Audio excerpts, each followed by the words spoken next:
Hello, and welcome back to Him Reads. We're going to start Brave Emily.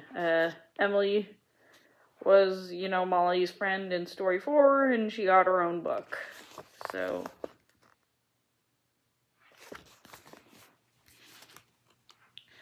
Chapter 1, Just Beginning Friends. Emily Bennett and Molly McIntyre were sitting on the floor in the cozy space between the beds in Molly's room. Emily was writing a letter, and Molly was doing math homework. When Molly finished, she handed her paper down to Emily, who put her letter down, tucked her hair behind her ears, and went to work checking Molly's answers. Molly crossed her fingers and watched anxiously. At last, Emily looked up, her eyes bright. "Jolly good, Molly," she said, "not one mistake." "Yahoo!" exploded Molly, cheering happily. She jumped up, kicked off her shoes, and began to bounce on her bed. "Hooray! I never could have done it without your help, Emily. Thanks." Emily smiled at Molly's exuberance and said, "You're welcome," although she knew that Molly was cheering too loudly to hear her. "What's all the noise about now?" asked Molly's older brother Ricky, poking his head in the door. Molly thrust the paper under Ricky's nose. "Look," she said, "it's the 9 tables, and I got them all right." "Big deal," scoffed Ricky. "It is to me," said Molly. "I've never done it before. Emily showed me how. Tell him, Emily." Emily hesitated. She didn't have a brother, so she felt rather shy of Ricky, who teased a lot. It seemed unlikely to her that Ricky would be interested in the math that she and Molly were doing.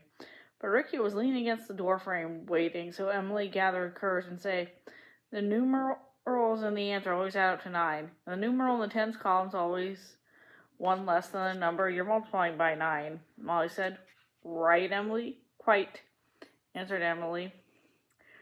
Ricky squinted, thinking, and then he shrugged and said, "Big deal." But as he left, he added, "Your friend Emily's pretty smart for a girl, Molly." "My friend Emily's pretty smart for anybody," crowed Molly back to Mounty. Emily glowed. She was pleased that Ricky had called her smart, but she was more pleased that Molly called her my friend. Emily was staying with Molly's family. She had come by ship from England to America to be safe because London, where she usually lived, was being bombed. Emily's parents were still in London, and Emily had been supposed to stay with her aunt. But Aunt Primrose was in the hospital with pneumonia, so Mrs. McIntyre had very kindly taken Emily until her aunt was better. Molly had been very nice and polite ever since Emily had arrived 6 days ago, but she had never actually called Emily her friend before. "If Molly says I'm her friend, then it must be true, mustn't it?" Emily asked herself. We're friends, or at least just beginning friends. Emily certainly hoped so. She thought Molly was a wonderful girl. She wanted to be Molly's friend very much indeed. "Come on, Emily," Molly said now. "Mom's home." She waved her math homework at her friend. "Let's go show her this." "Righto," said Emily. She followed Molly down the stairs into the warm, bright kitchen. All the rooms in the McIntyre's house seemed warm and bright to Emily. In England, houses were cold because heating coal was scarce. Hello?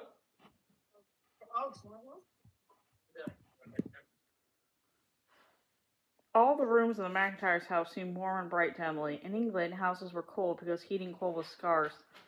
Rooms were dimly lit, and windows were covered with thick blackout curtains at night, so that German bombers couldn't see any light to drop their bombs in. Mrs. McIntyre was sitting at the kitchen table in her Red Cross uniform. Brad, Molly's little brother, and Jill, her older sister, were at her table.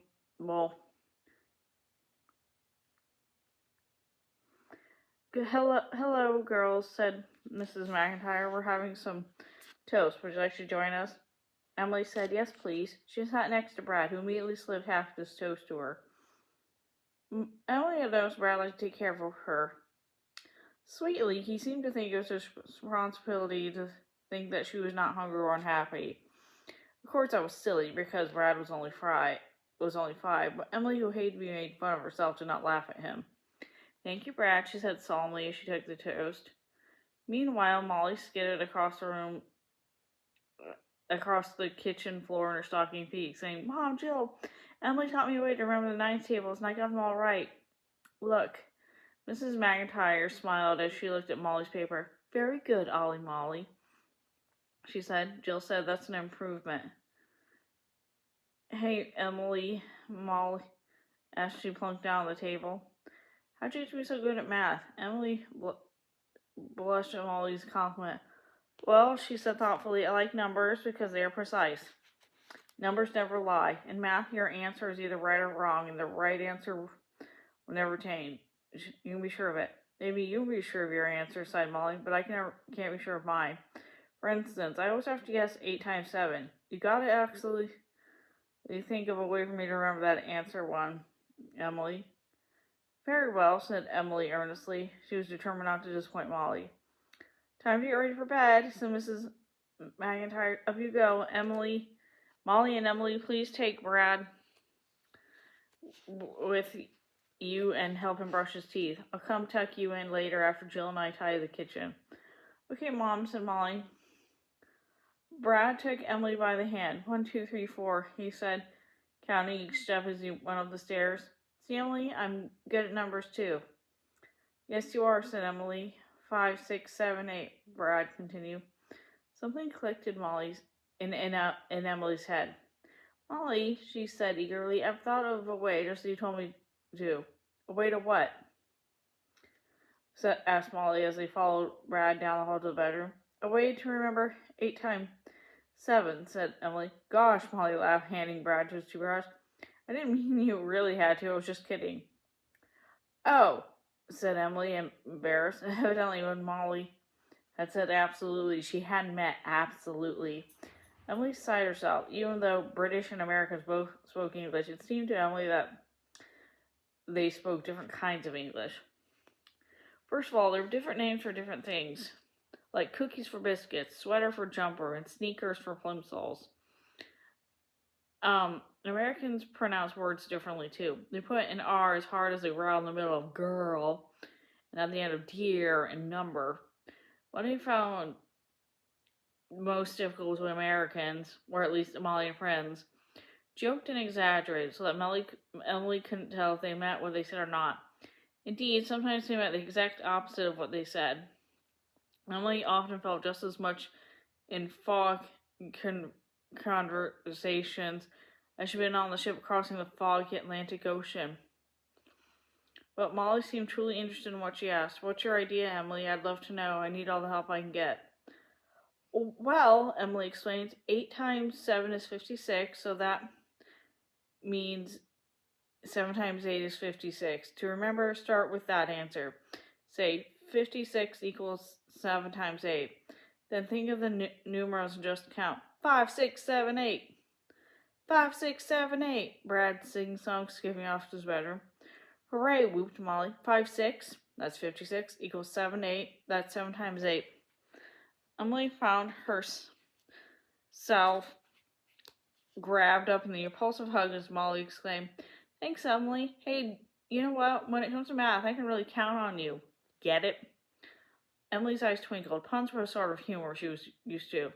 "When it comes to math, it all adds up," she said. "Good one," Molly laughed. Then she said, "Let's hurry and get into our pajamas so we can look at your scrapbook and the picture of the princess before we go to bed." "Jolly good," said Emily. Just the night before, Emily had discovered that Molly liked the 2 English princesses, Elizabeth and Margaret Rose, as much as she did. Even though the suitcase Emily had brought with her to the ship to America was very small, she tucked it in her scrapbook with photographs of her family and the princesses. Now she was very glad she had, because the scrapbook had turned out to be important for her just beginning friendship with Molly. In a jiffy, the girls were in their pajamas, robes, and slippers. They sat on the floor between the beds again, a scrapbook across their laps. When Emily opened it, a little tan booklet fell out. "Is that your ration book?" Molly asked, holding it up. Emily nodded, not trusting herself to talk. It made her homesick to see the ration book, because it made her think of London, and Mum, and Dad, and reminded her how much she missed them. "Oh, look," said Molly. "Your mom wrote you a note on the back of her ration book. What does it say?" Emily knew the note by heart, but she cleared her throat and said, Emily, darling girl, be good, be tidy, be obedient, be honest, and most of all, be polite and grateful. Unration love, Mum. Emily swallowed hard. Molly patted Emily's hands kindly. You miss your parents, don't you? She said. Emily nodded again. I'm sure they miss you too, said Molly. They must love you very much to part with you and send you here. I made Emily feel better. Molly pointed to the note on Emily's ration book. You know what, Emily? She said, if I went away, I bet my mother would write me the exact same note with the exact same advice in it. That made Emily feel better too. We have ration books too, said Molly as she looked through Emily's. I guess Mom will get an American one for you. You'll like it, I think. We learned in school that your rationing in England is a lot stricter than ours here. You couldn't have hardly any meat or eggs or milk or fruit. Yes, said Emily, and most of the things are hardly ever in shops anyway. You can't get them, even if you have ration points and plenty of money. Meat's so scarce that Mom and another lady stand in queue, a line you call it, for hours before it's get out that the butcher has any meat. We'll grow our own vegetables. We have a garden just like your housekeeper, Mrs. Guilford, has. She loves when you help her in her victory garden, said Molly. Does she? Asked Emily. I like it too. It reminds me of home. Do me a favor, said Molly. Promise me that you'll bury all the turnips. She loves it when you help her in the victory garden, said Molly. Does she? Asked Emily. I like it too. It reminds me of home. Do me a favor, said Molly. Promise me that you'll bury all the turnips or ask the Red Cross to send them to England or something.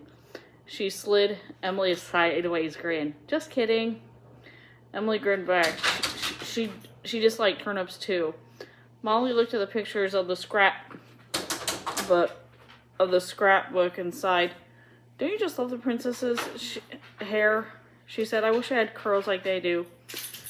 I do too, said Emily. Or glamorous waves like your sister Jill. Oh no, said Molly. Your hair is so pretty the way it is. It looks like a coppery gold waterfall if there were such a thing, said Molly. Turned a page on the scrapbook that had the family pictures. She pointed to a photograph of Emily. Look how shiny your hair looks in this photograph of... Where's this? Windsor Castle where the princess lived? What are you and this tall man doing with the shovels? Emily didn't answer right away. As she looked at the photograph, her heart hurt a little bit with homesickness again. When she did answer, she made her voice sound steady, but her explanation came out in short sentences. That's my grandfather and me, she said, and that's not Windsor Castle. That's my grandparents' house. Grandy and I are planting a tree. We plant one every year on my birthday. Grandy loves trees and garden. That's your grandparents' house? Asked Molly. She whistled. It's huge. Do they live there all alone? No, said Emily. When the war began, Grandy invited a boys' school evacuated from London to use their house.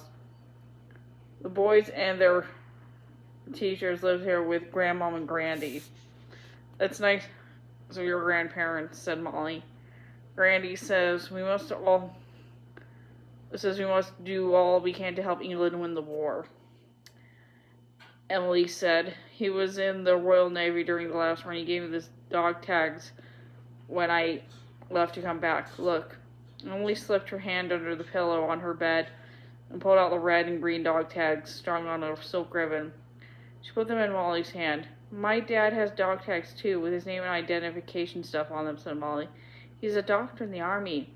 My dad's a doctor too, said Emily, happy to have found something in common with Molly besides puns and princesses.